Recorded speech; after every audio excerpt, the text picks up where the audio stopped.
Neste ponto, a ressurreição corporal, dando continuidade, é uma doutrina essencial ao cristianismo, tá, gente? Eu sempre brinco que se você conseguir provar, né, de uma forma satisfatória que a ressurreição de Jesus não ocorreu, você acabou com o cristianismo. Porque, baseado no que Paulo está falando, a nossa fé seria em vão, seria acreditar em nada se de fato a ressurreição não ocorreu. Porque assim, a esperança da salvação, ela se dá, ou ela tem o seu coração nessa ideia da ressurreição. Se Jesus não ressuscitou de entre os mortos, eu também não irei ressuscitar da morte eterna. Então, essa seria a ideia. Jesus ressuscitou de entre os mortos, e assim como ele ressuscitou de entre os mortos, eu também ressuscitarei com ele, ou juntamente com ele, no aspecto espiritual. Isso já ocorreu, mas eu tenho a ressurreição do corpo. Jesus ressuscitou não somente espiritualmente, ele ressuscita em um corpo totalmente idêntico àquele a qual ele foi crucificado e morto. Lembra naquela ideia, naquela passagem onde Tomé pede para tocar em suas feridas, ou seja, o corpo que Jesus ressuscita é o mesmo que ele morreu na cruz. Só que há toda uma doutrina de um corpo glorificado que receberemos para lidarmos ou entrarmos na questão da eternidade. Isso aí é um outro assunto.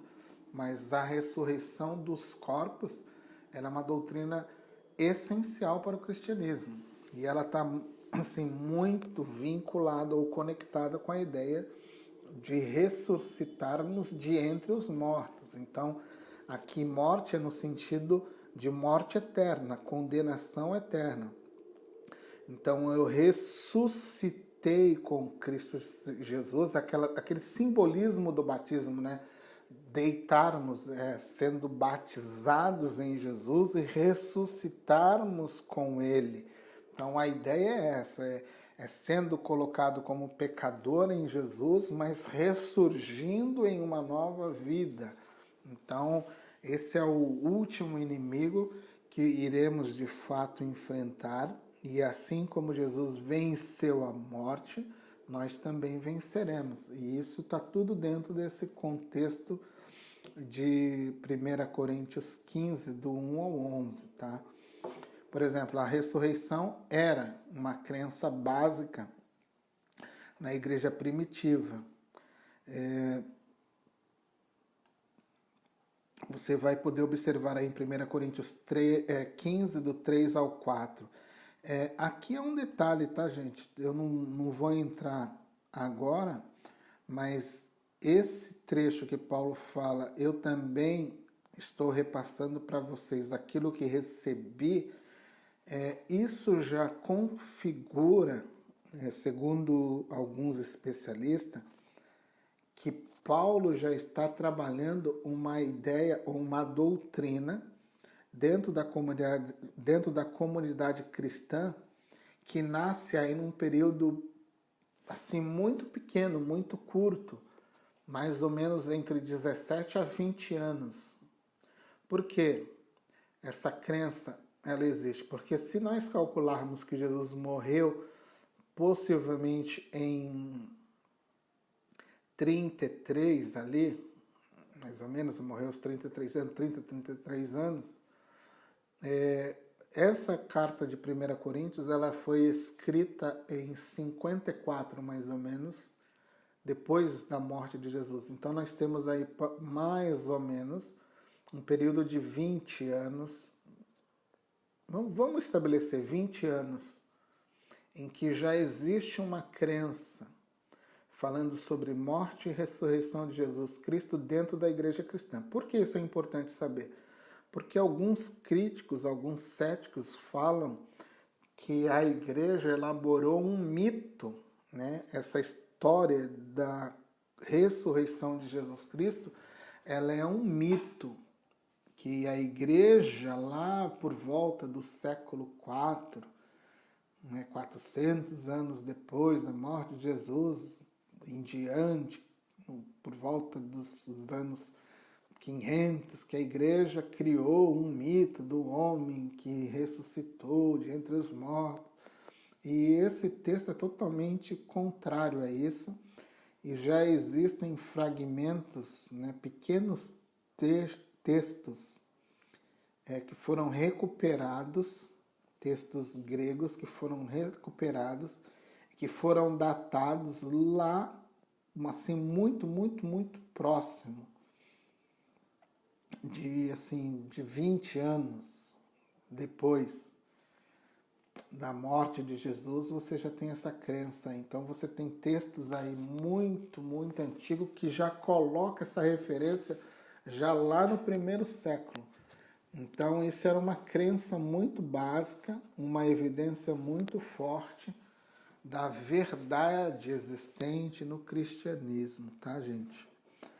Por exemplo, depois você vai ver no verso 5 que Pedro foi uma testemunha, assim como os demais apóstolos. Eles viram que Jesus ressuscitou dentre os mortos, eles comeram com Jesus, eles tocaram em Jesus. Então, Paulo está falando, olha, ele também foi testemunhada nessa ressurreição, ela foi testemunhada por Pedro, né? E pelos demais apóstolos. Depois você vai ver, ó, ela também foi testemunhada por mais de 500 pessoas. E aqui é uma coisa interessante, ó, que Paulo fala assim, entre os quais muitos ainda estão vivos, ou seja, vocês podem verificar essa história, não é uma coisa que saiu, mais ou menos Paulo está dizendo aqui, ó, não é algo que saiu da minha cabeça. Muitos dos que viram Jesus estão vivos. Vocês podem procurá-los, vocês podem perguntar. Eles são testemunhas vivas. Então, o cristianismo ele não foi baseado somente numa crença, num algo que alguém criou, né? Alguém sentou um dia de tarde, ficou olhando o Mar da Galileia e falou, vou criar uma história. Uma historinha aqui, um mitinho, e vou sair divulgando esse mito aí para todo mundo. Não, Paulo aqui está falando, olha, vocês podem verificar. Existem testemunhas, pessoas que viram isso. Não foi só os apóstolos, isso não é um conto, né? Isso foi visto. Depois você vai ver que Paulo acrescenta na sua lista aí, ó, no verso 7, Tiago, o irmão de Jesus. E aqui é importante assim, destacar que Tiago, durante muito tempo, foi incrédulo. Ele não acreditava que Jesus era o Messias. Há um texto em João, se não me falha a memória, capítulo 7, onde mostra Tiago como alguém que é incrédulo, que não acreditava, debochou de Jesus. Porém, ele teve um encontro com o Cristo que ressuscitou de entre os mortos. Então, ele está aqui, ó, sendo incluído, né? E depois ele vai se tornar o grande líder da igreja, né? De Jerusalém ali, uma grande testemunha de Jesus, um camarada ali que vai ser um exemplo para a igreja de Jerusalém, mas que um dia foi incrédulo, mas que teve um encontro com Jesus Cristo, igual eu e você tivemos. Você vai ver aqui, ó, também que por último Paulo se inclui. Ele falou, e por último eu aqui, ó, esse ser insignificante, que por graça e misericórdia encontrou-se, ou foi encontrada por ele. Então Paulo se inclui aí como alguém que também viu Jesus. Então se você encontrar alguém que negue a ressurreição corporal de Jesus Cristo, que fale que isso é um mito, que fale que isso é uma história que a igreja inventou, pode esquecer. Aqui as escrituras nos revela que isso era uma crença que Jesus já havia dito antes de morrer. Ele falou, vou, mas daqui 3 dias eu ressuscito. E a igreja testemunhou isso, os apóstolos e todos aqueles que seguiam Jesus. Próximo tópico é a divindade do Espírito Santo. O Espírito Santo, como eu falei para você lá no início, ele é a terceira pessoa da Trindade. Pessoa. Tá bom? Pessoa. Eu gosto de sempre salientar isso. Ele é uma pessoa. Por que eu digo isso? Porque você vai ver mais para frente, por exemplo, as testemunhas de Jeová não acreditam que o Espírito Santo seja uma pessoa. Eles acreditam que o Espírito Santo, ele é uma força, uma energia, mas não uma pessoa. Então, o Espírito Santo, segundo a revelação das Escrituras, mostra que ele é uma pessoa, a terceira pessoa da Trindade. Tá bom? Eu gosto de salientar bem isso, porque algumas seitas tratam tratam o Espírito Santo como uma coisa, né? E não como uma pessoa. Então lembre-se que o Espírito Santo não é uma coisa, ele não é água, ele não é vento, ele não é fogo, ele é pessoa. Você tem uma intimidade e um relacionamento com uma pessoa. Você não tem relacionamento com fogo, com água, com azeite, com unção. Você tem um relacionamento com uma pessoa que te capacita a viver a vida de Cristo aqui e agora, que constrói a igreja de Cristo, uma pessoa que dá testemunho de Cristo, uma pessoa que está edificando o corpo de Cristo, uma pessoa que está guiando o corpo de Cristo, está testemunhando acerca de Cristo por meio da igreja. Então, o Espírito Santo é uma pessoa. Imagine, não sei se você vai conseguir captar, eu imagino que vai captar o que eu estou falando. Imagine que Jesus foi cheio do Espírito Santo e ele andou entre o povo, curando, testemunhando acerca do reino de Deus. A sua mensagem era uma mensagem que convocava as pessoas ao arrependimento. A sua mensagem tinha amor, tinha graça, tinha perdão. Tudo isso diz lá, Atos 10, 38, que foi por meio do Espírito Santo que ele fez todos esses sinais, todas essas coisas poderosas.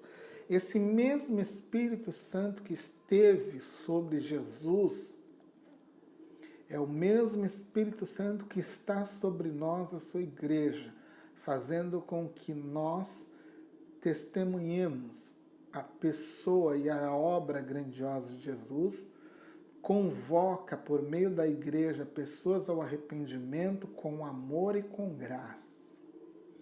Então, o mesmo Espírito Santo que esteve sobre Jesus é o mesmo Espírito, a pessoa que está sobre nós.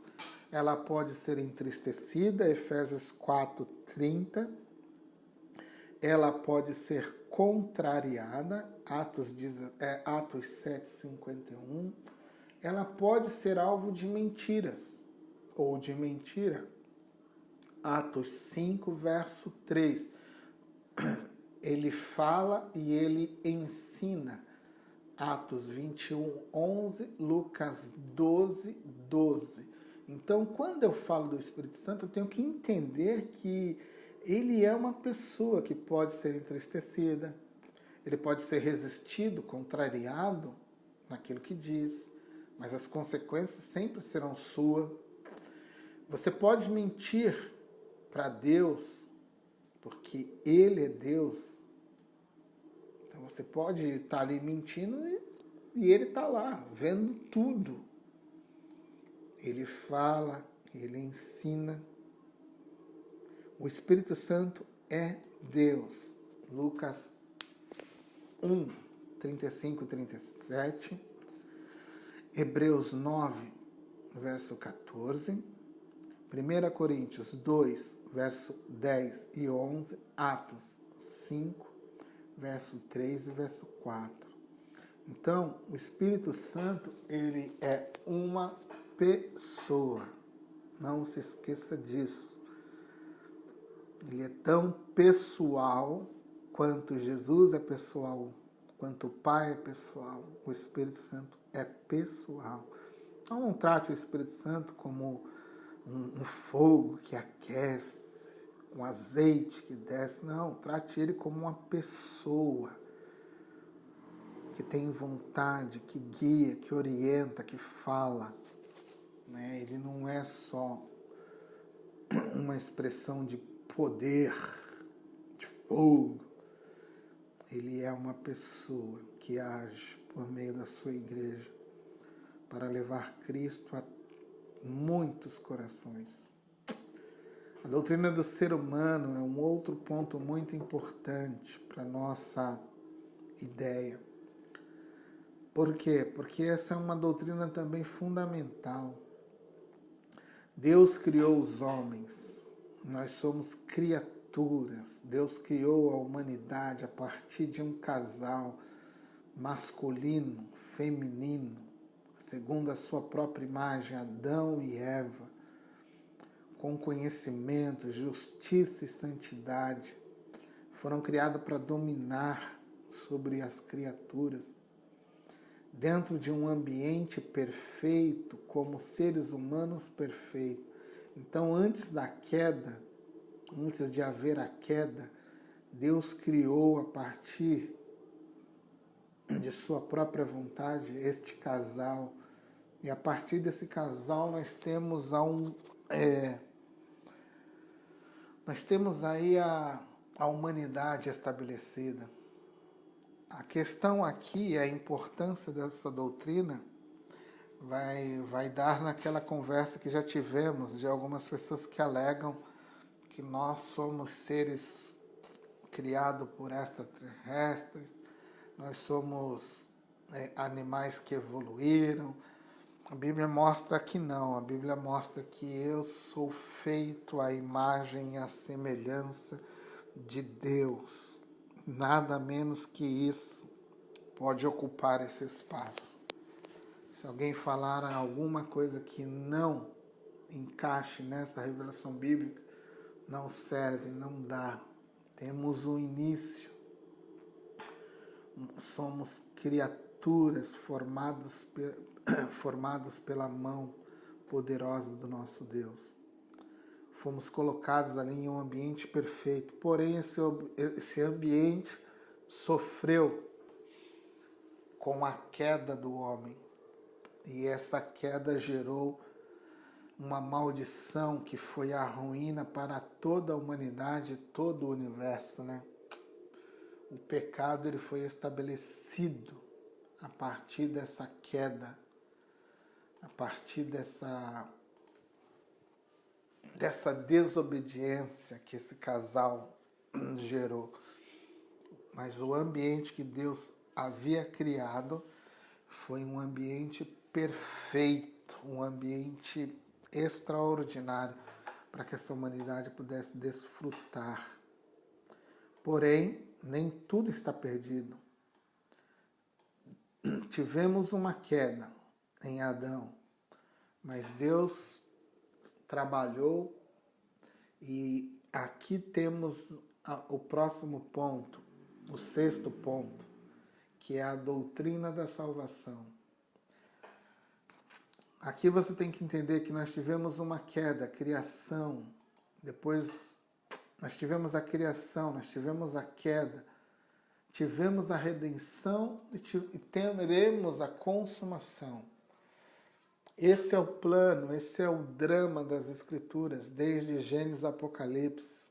A criação, a queda, a redenção. Então a criação fala da nossa existência, do motivo e a razão pela qual fomos criados. Diz o texto de Efésios, criados para o louvor da sua própria glória.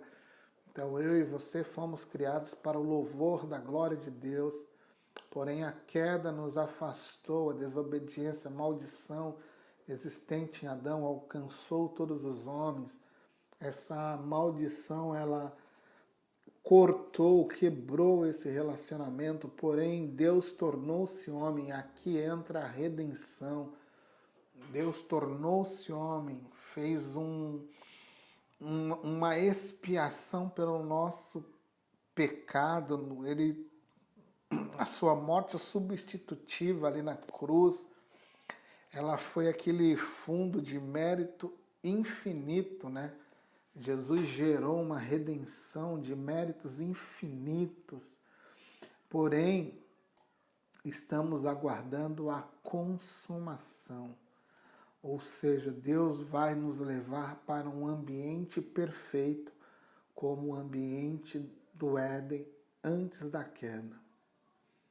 Então, nós temos a esperança de irmos para um lugar perfeito, onde não haverá mais a natureza pecaminosa, onde todos os que estiverem ali estão ali porque amam Jesus, amam o Pai, amam o Filho. Não estará ali ninguém que não ame Jesus, que não ame o Pai, que não ame o Filho.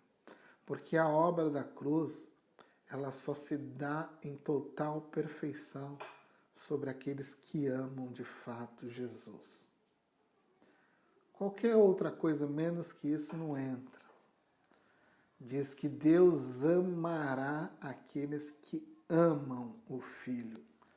O texto de João é bem claro nisso, quando diz que Deus amará aqueles que o amam e virá para fazer morada nesses que amam o Filho. Então, salvação reduzida é amar Jesus acima de todas as coisas.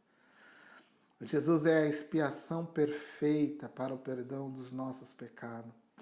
Pela graça somos salvos e não pelas obras. Então, aqui é salvação pelo mérito de Jesus e não por aquilo que faço. Eu sou salvo agora, nesse exato momento, porque é graça, porque eu confio na obra da redenção, da expiação que Cristo fez por mim. Não pelas minhas próprias obras, pelos meus méritos. Efésios 2, 8 e 9, Tito 3, verso 5.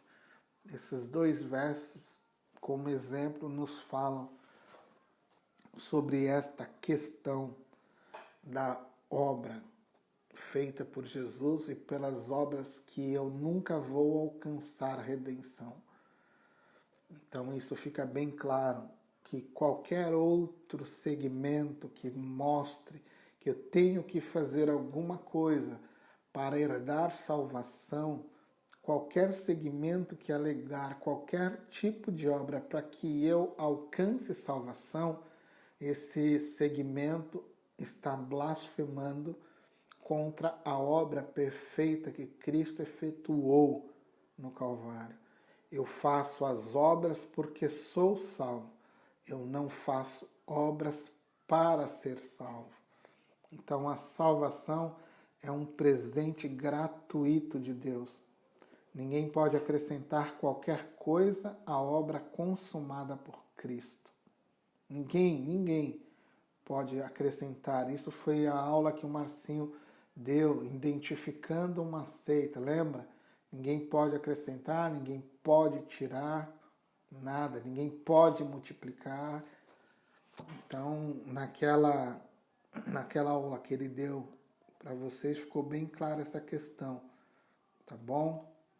Próximo ponto é a doutrina da igreja. A doutrina da igreja, ela é composta. O que é a igreja? Por exemplo, se você fizer essa pergunta, se alguém te fizer, o que é a igreja? Né? O que é a igreja? Essa pergunta, talvez, você fala, a igreja... Aí você fala, é a palavra de vida, a igreja? A igreja de Cristo é a presbiteriana? A igreja de Cristo é a batista? O que de fato é a igreja de Jesus?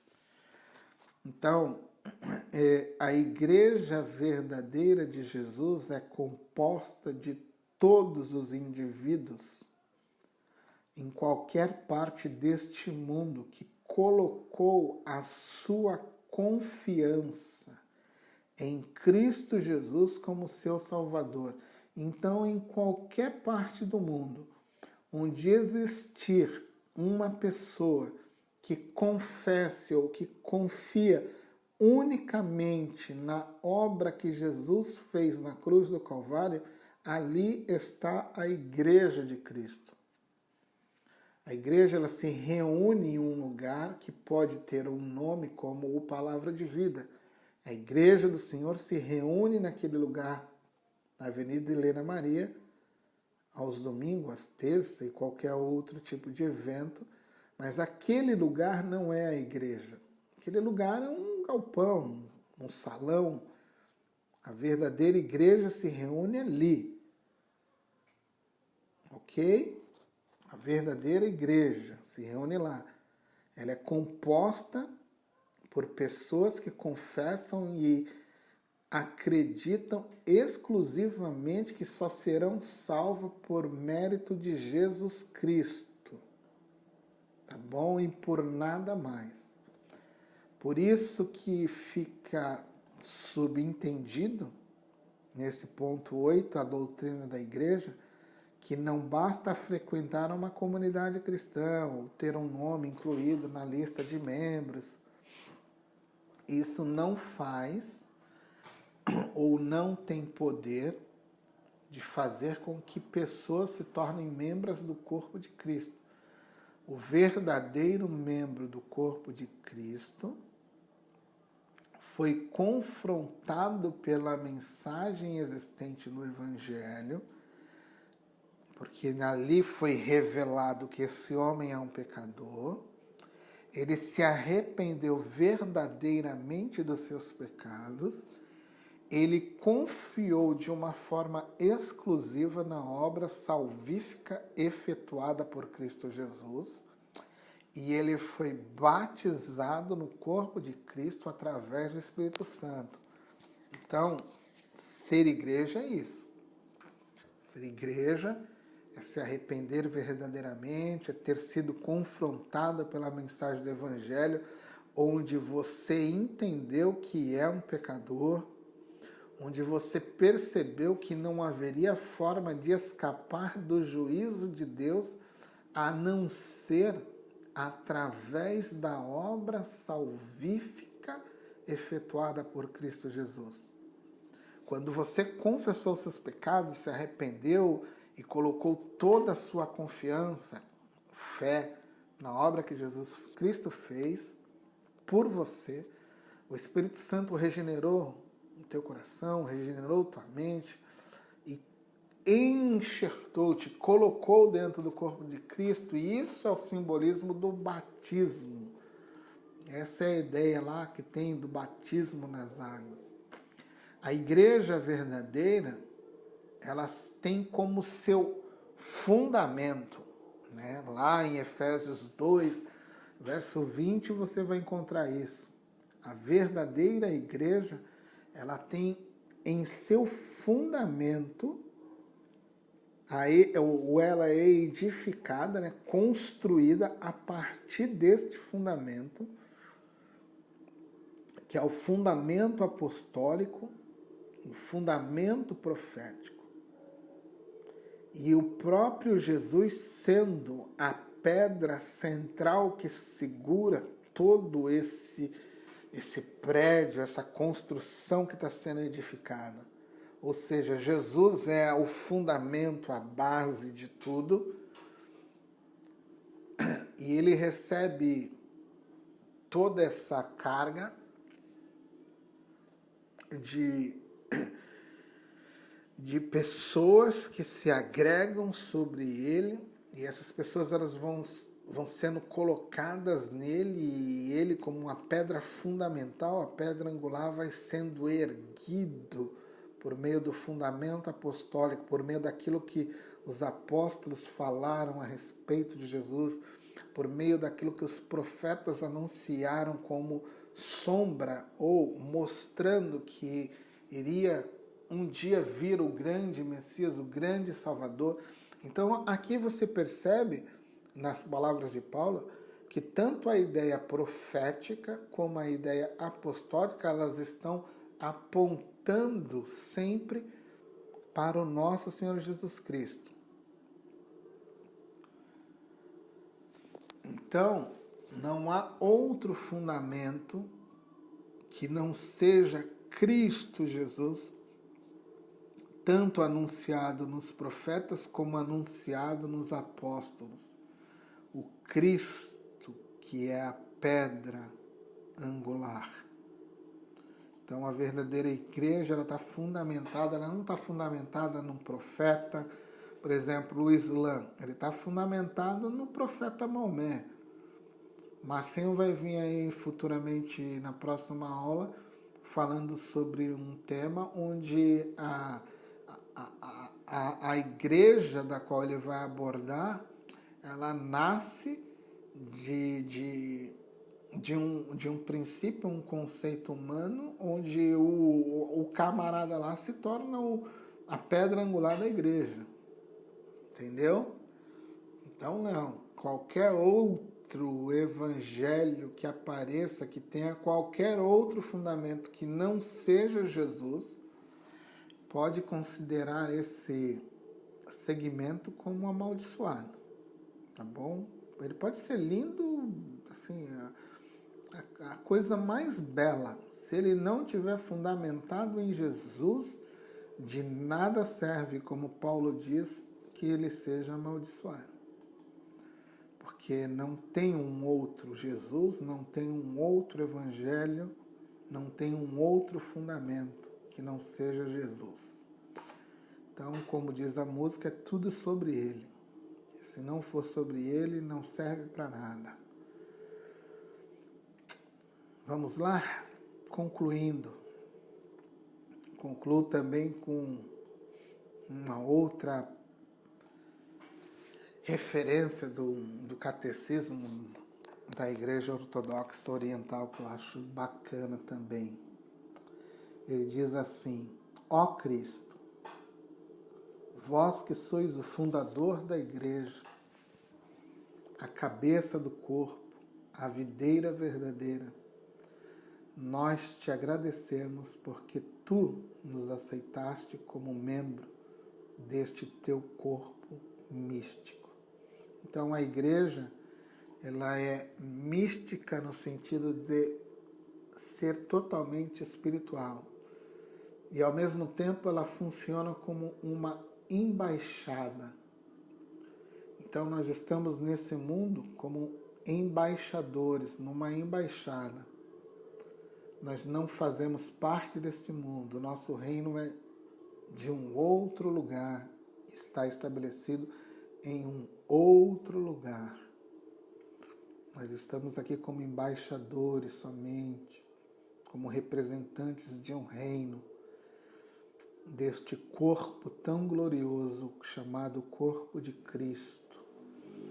Então, a igreja é composta por pessoas de todas as raças, tribos e nações que confessam que Jesus morreu e ressuscitou ao terceiro dia e que somente nele temos completa salvação, nem mais nem menos que isso. Então, a verdadeira igreja, ela vai sempre confessar isso. Amém?